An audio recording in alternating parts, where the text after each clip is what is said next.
ஒரு நபர் வந்து ஒரு 5 லட்ச ரூபா மாதம் சம்பாரிச்சாலே அவனை கையில் பிடிக்க முடியாது, தெரியுமா உங்களுக்கு? அவர் எத்தனை கோடிக்கு அதிபதி, எவ்வளவு இயல்பாக பழகுவார், எவ்வளவு இயல்பாக பேசுவார். சார், குழந்தைய பார்த்துட்டா குழந்தையா மாறிடுறாரு அவர். சார், நீங்கள் அந்த குழந்தைங்க தோட பிடிச்சிட்டு ஆட்டுறது, கண்ணத்தை பிடிச்சிக்கிறது, முத்தம் கொடுக்குறது, இதெல்லாம் யார் தெரியுமா செய்வா?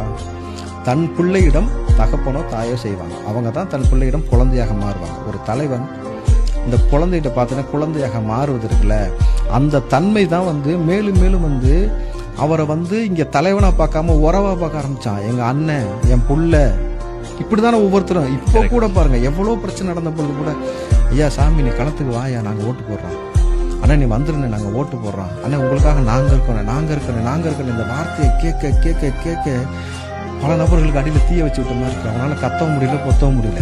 அவனால் உருள்றான் கடந்து இந்த பக்கம் அந்த பக்கம். என்னடா இப்படி நேசிக்கிறாங்க, இப்படி பேரன்பு கொண்டு நேசிக்கிறாங்க. அந்த கூட்டம் அப்படியே அலையா வரக்கூடிய அந்த கூட்டத்தை பார்க்கும் பொழுது இவர்களுக்கு ஒரு அச்சம் ஏற்படுகிறது. நம்ம தோத்துட்டோன்றத ஒருத்தரை வந்து கண்ணுக்கு முன்னாடி காட்டுறாரு.